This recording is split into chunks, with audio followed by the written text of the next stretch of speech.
Ketika pembubaran paksa yang lalu di forum yang sama wartawan tanya saya apa hubungan Rocky Gerung dengan FTA.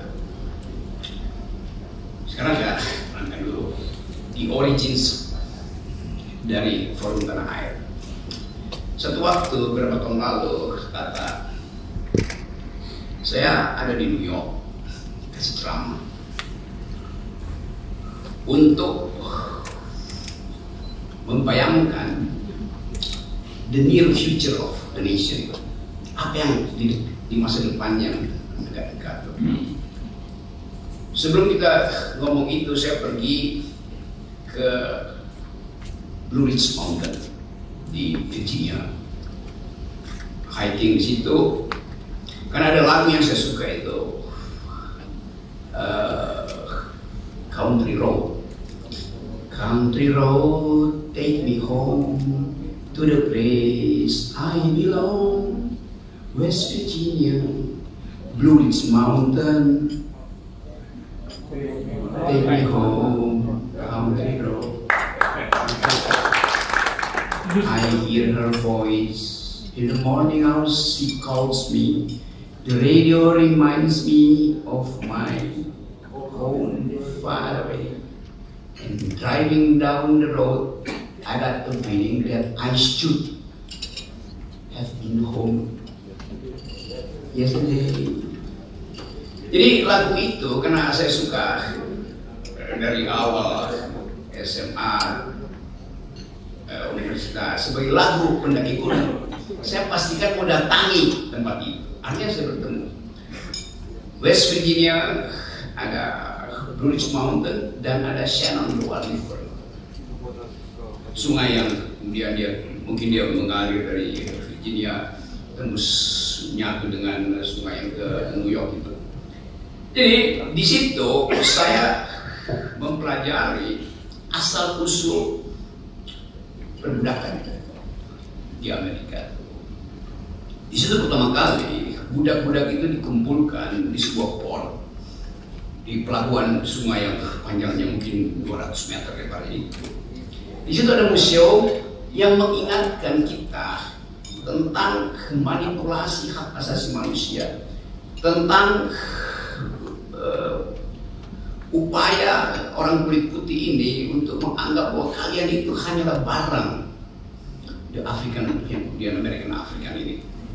Jadi ide itu juga menunjukkan bahwa ada tanggung jawab dari dunia beradab untuk minta maaf pada mereka yang disakiti hanya karena peristiwa politik. Arogansi Amerika masih ada sekarang. Arogansi itu kemudian dianggap sebagai pelindung dari arogansi Israel. Arogansi itu ada di dalam bentuk ekonomi. Arogansi itu juga muncul di dalam bentuk ideologi itu. Tetapi oke, kita anggap bahwa semua orang Amerika sebetulnya diaspora dari seluruh negeri di dunia ini. Nggak ada yang origin ya di Amerika yang memungkinkan kita merasa bahwa Amerika itu adalah negara di mana semua orang bisa berpikir apa aja dan tidak ada tuntunan ideologi selain Declaration of Independence.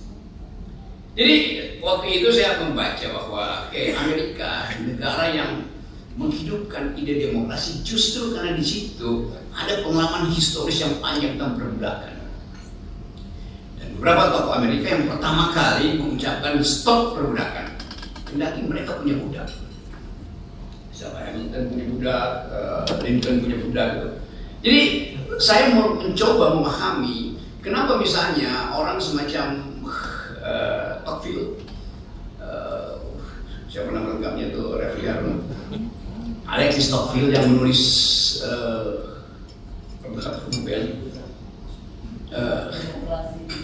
Demokrasi di Amerika. Ada bersuatu nulis ini.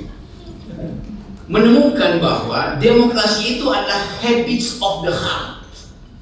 Demokrasi itu datang dari kebiasaan manusia itu untuk menghasilkan peradaban kesetaraan gitu.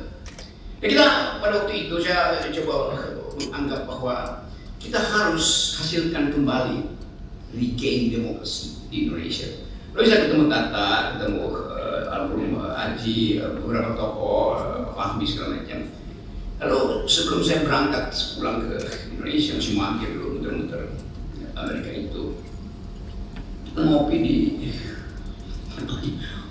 warung kopi, kebanyakan warung kopi Yahudi lah di sini, gitu, bagel, ngopi-ngopi. Lalu kita pikirkan apa yang bisa mengikat kita supaya ide tentang Indonesia berpikir, ide tentang Indonesia berkeadilan, ide tentang Indonesia yang percaya pada persaudaraan bisa diaktifkan segera. Tentu bagaimana nih? Mungkin itu banyak betul intelektual di Amerika, di sebenarnya kita bikin aja forum tanah air tuh. Jadi kata forum itu tidak mengikat secara formil. Siapa saja boleh ikut forum itu. Tanah air tentu untuk mengucapkan janji kita yang ada di luar tanah air untuk kembali ke tanah air dalam bentuk kritik, dalam bentuk proposal perubahan. Jadi dari awal forum tanah air ini diajukan sebagai proposal akademik untuk menandingi proposal-proposal politik, proposal-proposal lembaga survei, proposal-proposal buzzer, segala macam tuh. Jadi betul-betul dimaksudkan dengan awal bahwa FTA itu akan berisi konsep. Karena itu kita kumpulkan, akhirnya dalam waktu yang tidak lama terbentuk jaringan selima berdua ini kan. Jadi itu ide dasarnya tuh, the origin of the ideas of forum tanah air. Tapi kemudian forum tanah air melihat bahwa ada hal yang lebih konkret yang mesti dilakukan untuk mengawasi kekuasaan. Jadi Anda lihat, bayangin, paradigmnya adalah ideas, tetapi kebutuhan konkret kita adalah mengawasi kekuasaan. Pada itu kekuasaan Jokowi. Jadi ide politik, daily politics, current politics akhirnya juga masuk menjadi kepentingan kita. Itu dasarnya tuh, supaya ada pertanyaan kenapa forum tanah air berpolitik, padahal idenya adalah desain konseptual. Kenapa forum tanah air dihasilkan justru dari Amerika, dianggap ini adalah bagian dari cawe-cawe kaum liberal, libertarian, bukan. Jadi sebetulnya sejarah ini menunjukkan ada kepentingan dari teman-teman di luar negeri yang tidak mampu mengakses secara real time apa yang terjadi di Indonesia dalam bentuk gosip segala macam. Tapi kemudian karena dibuatkan forum, maka webnya jadi itu. Jadi kita anggap ini adalah nexus of thought, gitu, jaringan pikiran yang memungkinkan kita share ideas, itu dasarnya. Nah kalau dia berkembang akhirnya sampai dibubarkan, itu pertanda bahwa ide yang hendak kita selundupkan ke Indonesia, ide yang hendak kita investasikan ke Indonesia itu tidak disukai oleh kekuasaan. Kan harusnya kekuasaan berterima kasih karena ada audit eksternal dalam politik, itu dari luar. Mereka cuma ingin audit internal. Mereka yang belajar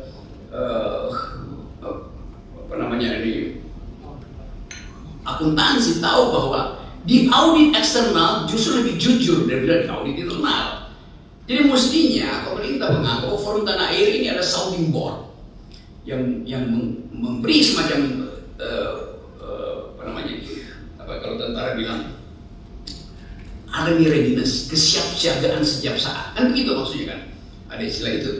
Jadi kita forum tanah air juga army readiness di dalam ide itu, tapi kemudian dimusuhi itu. Ya, mungkin karena ada Dr. Harun, ada Edi Mulyadi, ada Pak Gatot, sudah pasti itu kan, dan semua hal yang kemudian disinopsiskan sebagai ini bajingan yang hendak mengacau negara. Kan itu yang terjadi ya. Jadi diskurs itu yang hendak kita halang. Jadi kita mau kembali setelah situasi mulai terlihat seolah-olah tertata, kita mau balik lagi tadi Pak Tata betul untuk menagih konsistensi dari Presiden Prabowo hari ini. Kabinet merah putih, awalnya merah putih, tapi baru 2 hari seorang menteri yang dibrief dengan baik oleh pakar-pakar luar negeri ketika di Hambalang, Menteri Desa, memakai kop surat Kementerian Desa untuk memerintahkan kepala desa berkumpul di sebuah desa untuk memenangkan istrinya yang sedang kampanye di desa itu. Kan dari awal kita lihat bahwa briefing Prabowo itu tidak dipahami atau sengaja diabaikan oleh menteri itu karena kepentingan individual, karena kepentingan pribadi. Jadi mestinya kalau kita pakai semacam prinsip, paradigmanya adalah rakyat yang diucapkan terus oleh Pak Prabowo. Tetapi paradigma itu tidak masuk karena ada mereka yang berkumpul dalam kabinet itu datang dengan kepentingan pragmatis masing-masing. Ide di briefing intelektual, panggil semua pakar dunia. Salah satu pakar yang mau disebut perempuan tentang korupsi. Tapi sang menteri bilang, ya ini cuma kertas ini kan tidak ada anggaran negara itu.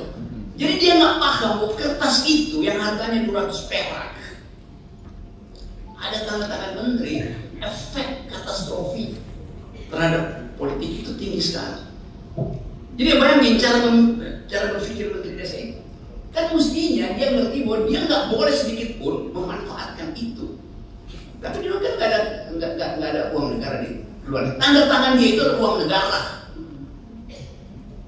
Jadi bagaimana kita mau tagih pada akhirnya yang sebetulnya di awal mesti udah ditendang dia dari kabinet kan. Jadi konsistensi itu yang tidak ada. Kita mulai melihat bahwa kabinet ini dari merah putih mulai jadi merah pucat. Itu dasarnya. Nah, saya balik pada soal kita. Kita mulai melihat bahwa kalau kita perhatikan dalam satu minggu ini, spot shot yang diberikan pada Prabowo itu sangat lebar besar. Artinya ada harapan dari rakyat. Bahkan Prabowo terbawa di dalam semacam megalomania bahwa dia akan berpihak pada rakyat. Dan mungkin juga Pak Prabowo merasa bahwa dia harus jadi sosialis pertama di Asia itu. Karena itu gabung dengan BRICS. Dia jadi sosialis pertama di Asia, karena itu makan siang harus ada di situ. Tapi tiba-tiba kepentingan rakyat itu dibatalkan oleh ide beliau lagi yang saya dengar di Twitter lewat Raja Antoni bahwa IKN itu akan diteruskan. Ya orang yang belajar ekonomi tahu bahwa nggak gimana argumen kelayakan dari segi anggaran. Ambisi itu pasti dibatalkan oleh APBN. Nah, kita boleh berpikir bahwa yang tadi disinyalir oleh Pak Tata itu mulai ada blocking di dalam kabinet ini yang diarahkan secara sangat sublim oleh presiden sebelumnya.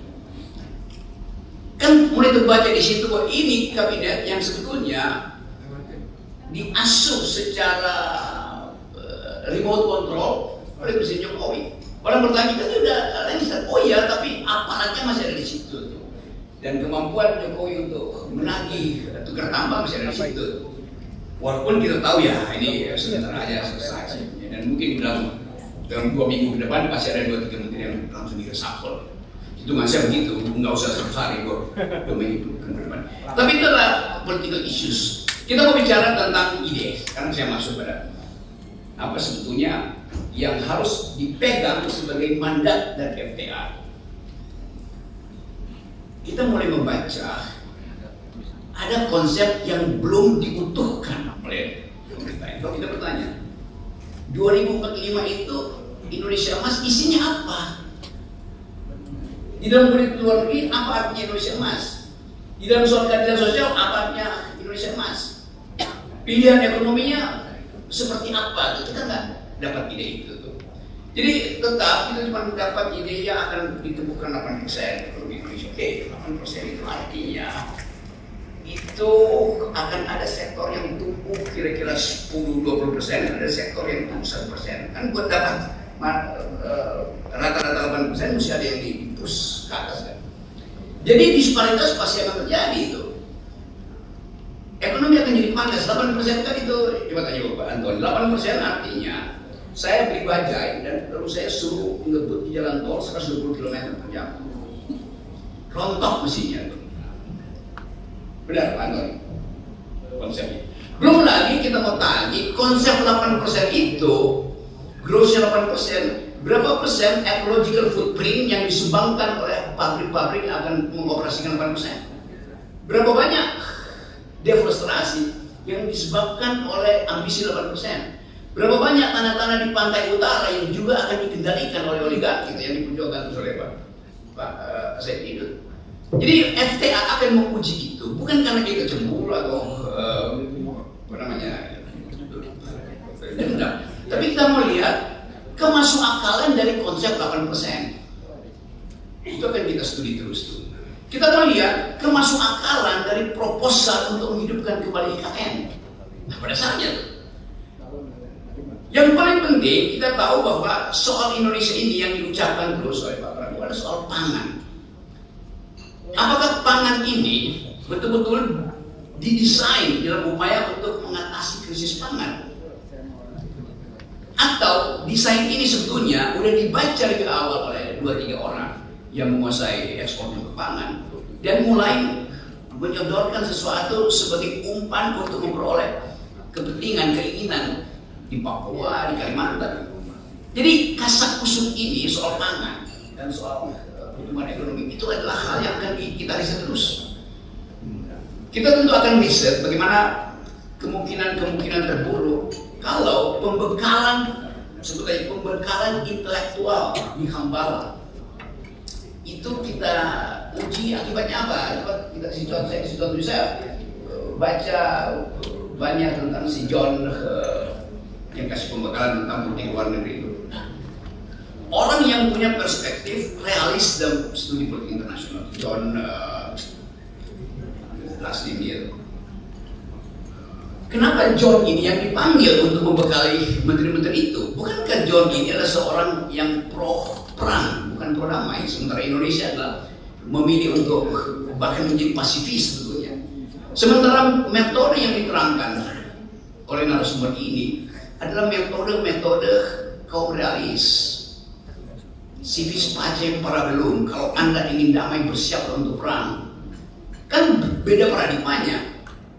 Dan lebih dari itu, begitu diterangkan soal ekonomi oleh macam-macam dari 8 sesi itu, kita bertanya, ngerti nggak mereka yang dibrief di Hambalang dalam 2 hari? Dalam bahasa Inggris pula diterangkan itu kan, ya mungkin pakai interpreter. Tapi kelihatannya nggak ada yang paham itu. Kalau saya bicara dengan mereka yang ada di situ, dan ya mungkin 2% sih ini paham. Karena waktu itu cuma yang gini-gini, padahal sebetulnya dia mesti angkat tangan bertanya tuh. Jadi diskurs intelektual tidak terjadi di Hambalang. Saya sebut diskurs intelektual. Narasinya ada, tapi di dalam diskurs. Bagaimana mungkin pembekalan itu tanpa debat? Konsep yang bertentangan. Jadi kita mulai menganggap bahwa komposisi kabinet ini tidak diasuh secara paradigmatik untuk menghasilkan sesuatu yang betul-betul konseptual. Ada paradigma di situ. Indonesia paradigma damai, tapi yang diundang mengajarkan tentang cara bertahan dalam perang. Sementara kita tahu bahwa ya itu peralatan perang kita itu ada bekas, semua barang bekas. Pernyataan kita. Jadi itu satu poin. Sehingga saya menganggap bahwa ini tadi saya ngomong sama sebenarnya ini kayak orang naik gunung, karena saya suka naik gunung. Itu berebut tiba di atas, padahal tendanya cuma satu. Hancur, kedinginan, segala macam. Ini kabinet yang berupaya untuk cepat-cepat tiba di puncak gunung dengan mengandalkan orang yang di depan itu bawa tenda 10, padahal tendanya cuma satu. Bagaimana mungkin bisa survive di dalam situasi turbulensi misalnya? Tapi oke, itu ide mereka. Kita kasih semacam dugaan awal bahwa akan ada krisis pertama, yaitu dari dalam bentuk organisasi sendiri. Sementara ini terlihat bahwa ada kepatuhan pada Presiden Prabowo dibawa ke Magelang. Itu simbol untuk menghasilkan disciplinary society, masyarakat yang didisiplinkan oleh apa? Oleh latihan. Politik tidak mungkin didisiplinkan dengan latihan. Ya, mensana in corpore sano, dalam tubuh yang sehat ada jiwa yang sehat. Iya, itu kalau Anda olahragawan. Tapi ini politisi semua yang sudah di brief dari awal oleh ketua partainya tuh, siap-siap nyolong di Badan Anggaran, siap-siap masuk ke komisi dan pastikan kita bisa ngintip kerjaan dari situ. Kan itu dasarnya tuh. Bagus bahwa ada stepping. Prabowo mulai dengan briefing intelektual di Hambalang, briefing mental dan fisik di Magelang. Lalu orang tiba pada pertanyaan, kalau sudah di brief dengan baik, kenapa masih ada 1, 2, 3 menteri bahkan mulai menunjukkan vested interest sendiri? Jadi sekali lagi, poin-poin ini hendak kita dalilkan bahwa kita tahu apa yang terjadi. Tapi apa sekarang pertanyaan ini? Batas kemampuan FTA intervensi? Nggak mungkin. Kita bukan kelompok penekan, kita bukan buzzer. Kita hanya mungkin bisa mengendalikan kalau kita bagian dari sistem itu. Kita di luar sistem itu. Bagaimana mengendalikan sesuatu yang kita ada di luar sistem itu? Kita hanya mulai bisa menjejaki apa yang akan terjadi sambil melihat suasana dalam perjalanan menuju target-target dari kabinet ini kan. Perumpamaan di dalam sekarang anak-anak muda baca kembali wisdom lama stoicism itu. Saya lihat buku-buku anak muda tentang cara bertahan dalam kehidupan, cara menikmati hidup supaya tidak masuk dalam frustrasi. Orang baca lagi sekarang Epictetus, Epicurus. Mereka yang hidup 300 tahun sebelum Masehi mengajarkan banyak hal tentang cara bertahan. Satu waktu saya pergi ke Vietnam, masuk dan di perbatasan Kampuchea Vietnam itu, lalu bertemu di Museum Ho Chi Minh di Vietnam, di Hanoi. Di museum itu, di samping museum Ho Chi Minh ada museum kecil di situ tentang sejarah pemikiran Ho Chi Minh di dalam era pertarungan ideologi dunia.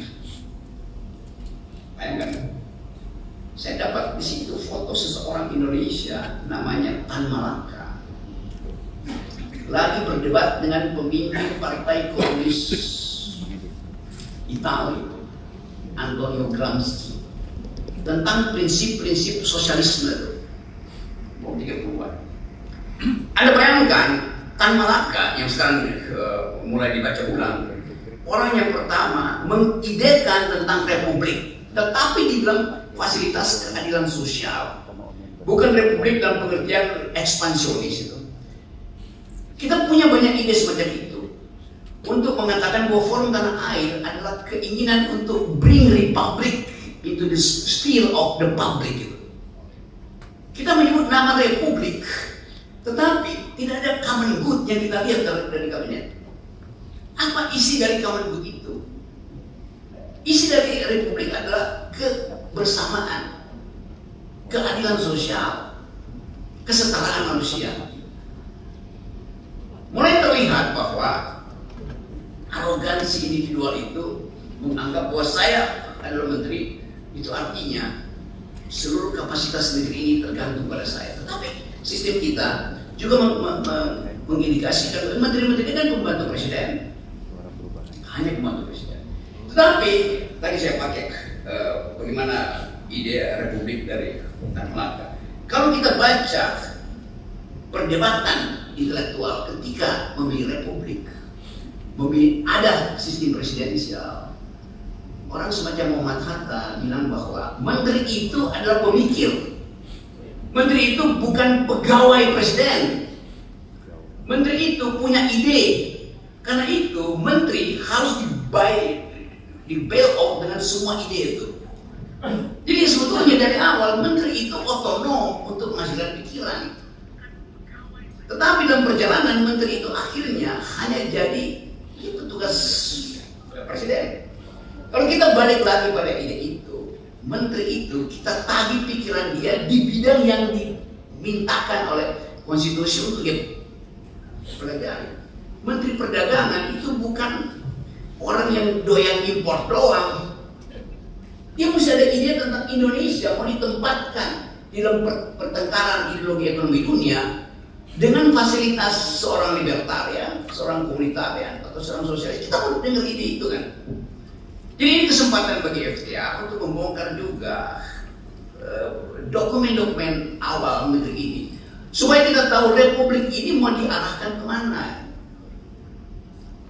Kalau saya datang ke Papua, waktu saya kasih kuliah di Papua, ada satu orang tanya, Pak Rocky, menurut Pak Rocky, kami bernama Pancasila, kata orang Papua. Tapi menurut Pak Rocky ini lebih penting mana, sila kedua atau sila ketiga? Bayangkan Pak. Dia bisa pikirkan itu tuh. Dengan cepat saya bilang, pasti kalian ingin sila kedua tuh. Kemanusiaan yang adil dan beradab harus mendahului persatuan Indonesia. Tepuk tangan semua tuh. Oleh intelijen saya pasti ditangkap. Karena dianggap mempromosikan kemerdekaan Papua tuh. Karena mestinya persatuan lebih dahulu. Tetapi secara ideologis, Bung Hatta juga akan setuju bahwa tidak mungkin ada persatuan kalau ada disparitas ekonomi, ada rasa tidak damai pada publik. Jadi kita mau bongkar itu. Jadi saya ingin supaya Forum Tanah Air jadi tempat untuk membicarakan ulang the idea of republic di dalam sejarah. Itu yang hilang. Itu yang menyebabkan anak-anak sekarang itu, anak-anak muda itu menganggap ya republik iya. Ada seorang pelajar di Turki, satu waktu saya kasih kuliah di Turki, dia angkat tangan, dia tanya, kita republik, benar, respublika ada, tapi yang diurus adalah kepentingan privat. Jadi bayangkan anak muda ini mulai memikirkan, loh katanya republik, terus dia bilang saya nggak mau pulang selama republik itu tidak mengurus respublika. Kenapa kamu nggak mau pulang? Dia bilang saya baru lulus PhD, dapat beasiswa dari negara, saya malu kalau saya nggak pulang. Artinya saya nyolong. Tapi saya tanya kenapa kamu mau pulang?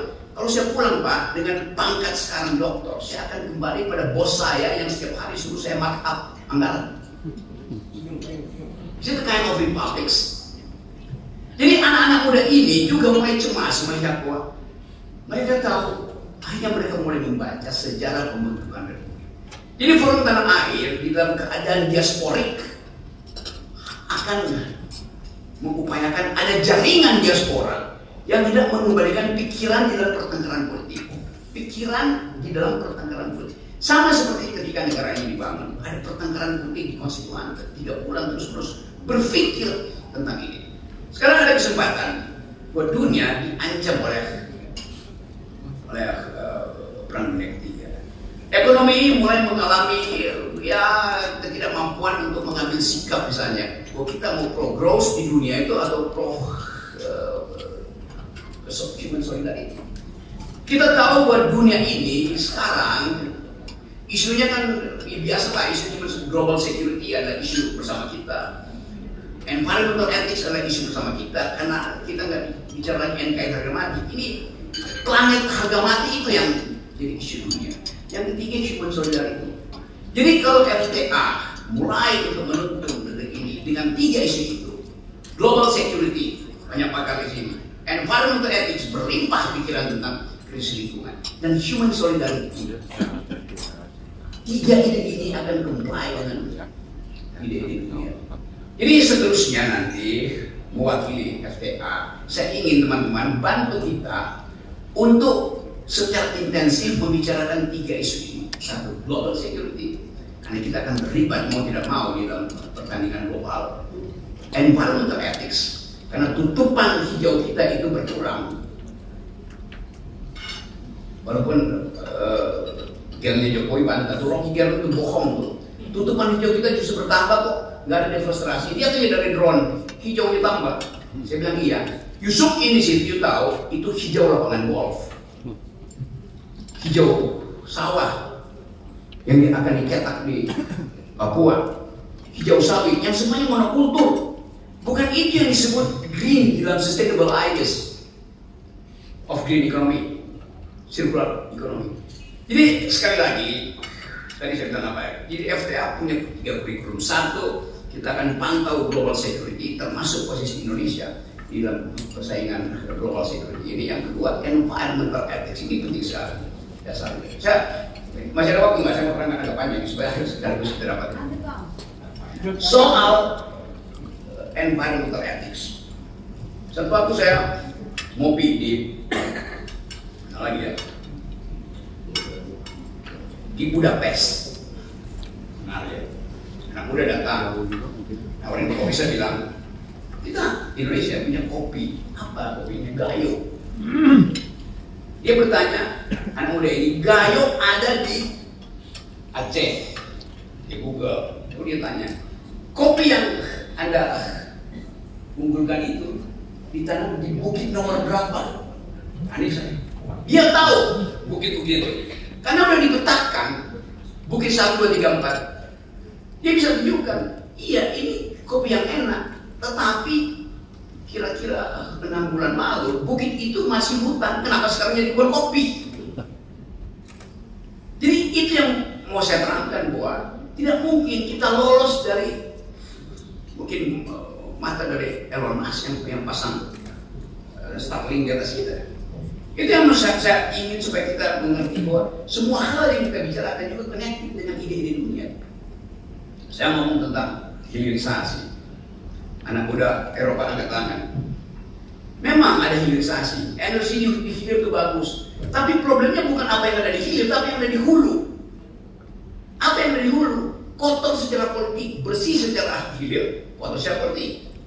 Dan itu juga yang diiakan oleh Hasim Johari semua kemarin. Bahwa 10 orang Indonesia itu menguasai industri hulu itu tanpa ada persaingan di dalam lelang yang masuk akal. Jadi ada monopoli di hulu. Itu bagi orang Eropa, itu anak-anak muda Eropa itu kotor secara politik karena cuma ada 4-5 pemain nikel.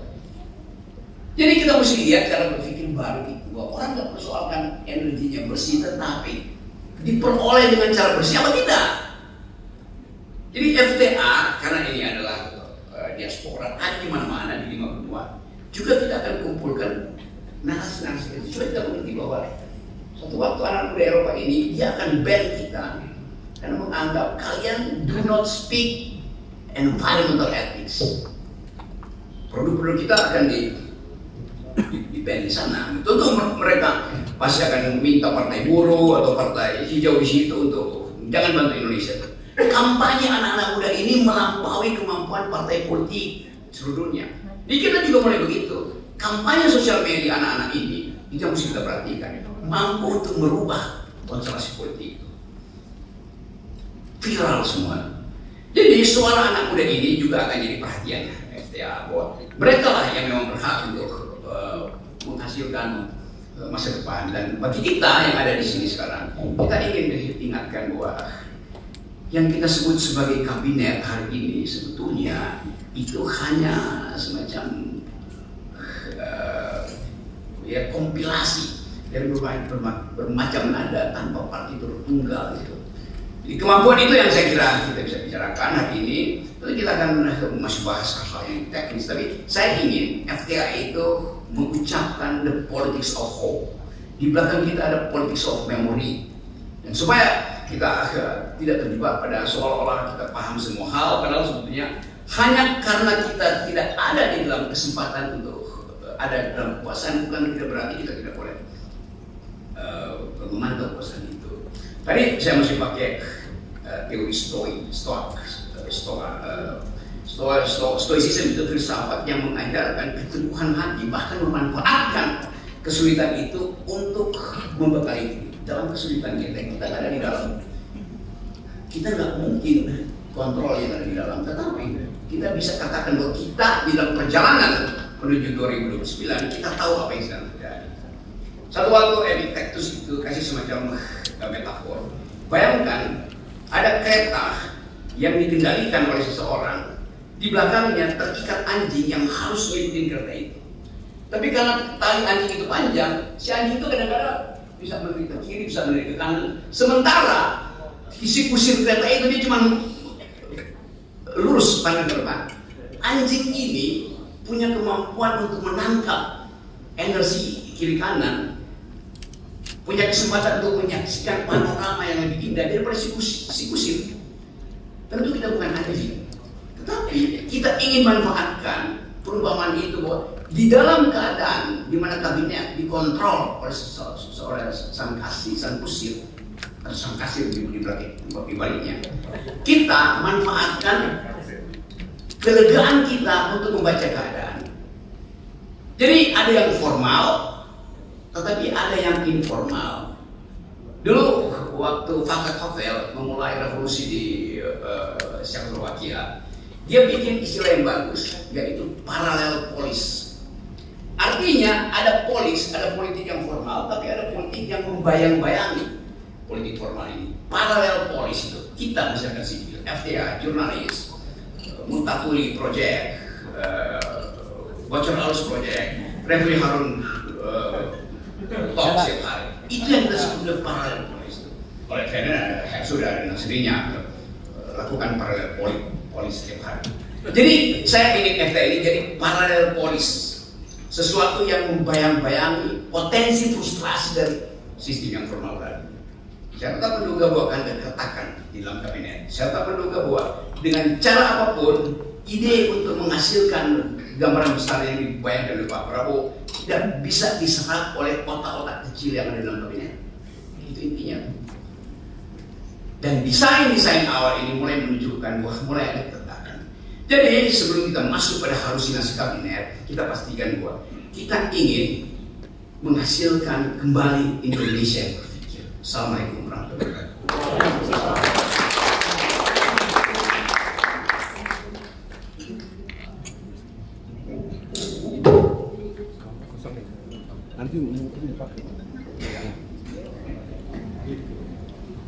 Terima kasih kepada Bapak Gerung. Ini acara dilanjutkan dengan sambutan dari tokoh nasional kepada Bapak Gatot Nurmantio. Kami persilakan.